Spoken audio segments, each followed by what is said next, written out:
Hi guys, welcome back. Today we're going to talk about bronzing versus contouring.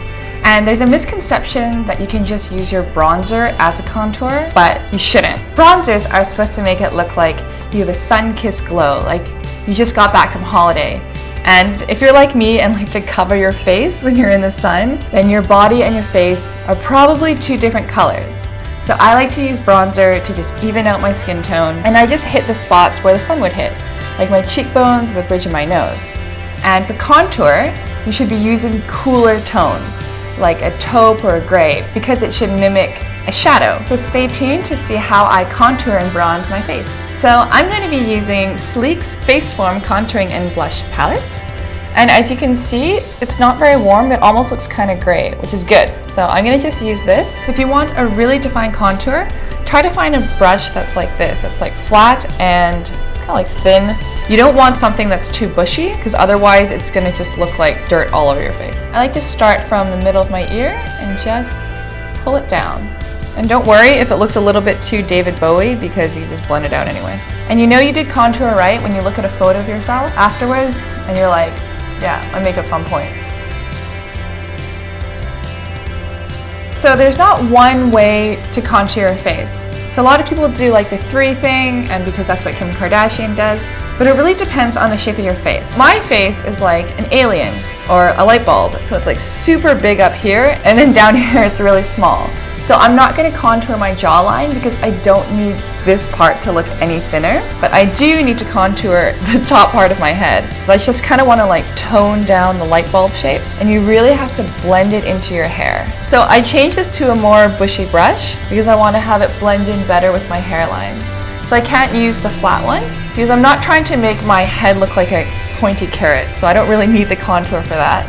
The nice thing about this powder is it's really buildable. And if you add a little bit too much, you can always just blend it out. I tend not to contour in the daytime because I feel like fluorescent office lights, everyone can see everything. They're like, you're not fooling everyone. Now that I've defined my contour line, I'm gonna use a lighter hand and a lighter brush just to pull the shadow forward, just so it's not so abrupt. And if you can't tell if your contour is working, take a picture of yourself. Although whenever I use front cam, I look like Jabba the Hutt. So I need someone else to take it for me. So just like eyeshadow, I like to start light and then build on top of it, so I can kind of gauge whether I've got too much or too little. And when you go over it with a lighter hand, it creates a more natural shadow effect, so it's not so abrupt. Getting in that baby hair. I'm gonna contour my nose. So you have to be really careful when contouring your nose because it can look really obvious really fast. So some people contour up here. I feel like when I contour up there, I look like a deer. I'm using a dense brush with a pointed tip just because I don't want to go outside of the lines, otherwise it's gonna look too fake. So it's better to put it on really defined and blend it out. And sometimes I like to go under my nose. But you don't want to go under your nose too much because then you'll look like a little pig. When you're picking your contour color, try to go for something a little bit cooler, like a taupe shade. And if you can't find it, you can always look at your eyeshadow palette and make sure it's matte for obvious reasons. Let me show you some examples of cool substitutes you can use. So if you look at this Naked 2 palette, if you look at like Tease, this is a really nice example of like a nice cool color that you can really mimic a shadow. And it wouldn't make sense to have like a flaming orange that would go under your skin. So this is a little bit too light for me, but if you've got really fair skin, Tease would actually work as a contour. Another really good example of a cooler tone that you can use to mimic a shadow is this kind of grayish color from Sleek's Au Naturel Eye Divine palette. This might look a bit crazy, but if you apply it with a really light hand, it can really look like a shadow. So don't just like pile it on, because that's not gonna work. Another example is this Makeup Store eyebrow trio, and see these two shapes, they're kind of like beige, purple, taupe-ish, and these work really, really well. Of course, unless you're a cartoon, don't use the black one. Now that we've done contouring, we're gonna go to my favorite part, which is bronzing. And when you bronze, it should look like you just got back from a holiday. It shouldn't look like you were in a toaster. I always use like a matte one and then a shimmery one on top, but you don't have to. You can use just a matte one. So this is supposed to give your face like a really nice, like warm, natural glow, compared to say blush, which is supposed to give you like a healthy flush. So I'm using Sephora's Micro Smooth, and I really like this because it's a baked bronzer and it's super, super fine. It has a super slight sheen, but it's not shimmery. I'm going to use this fluffy brush that looks like a rabbit's tail. So I'm just gonna hit the parts of my face that the sun would naturally hit. Go really light with your bronzer, especially if it's like your first time. Because bronzer can go from like sexy to I went dirt biking really fast. Because I'm naturally tanned, but like when I go on holiday, I'm that lady that wears like the huge visor like over my head and then bikini. So when I get old, my whole body's gonna be wrinkly except my face. It's gonna look weird. So you don't have to do this when you're bronzing, but for like a really sun-kissed glow, I love to add Betty Luminizer because it's just a little bit shimmery, but you cannot put too much. Otherwise, you're gonna just look like a disco ball. And because the top of my head is so big, I can't really put too much product up here.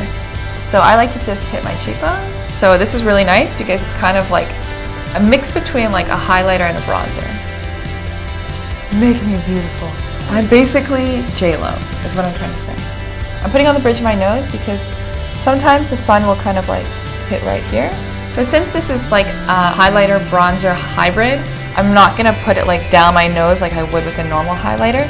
I'm just gonna put it like a little bit across, just to like mimic the sun. But because it's too dark to highlight the bridge of my nose like I normally do.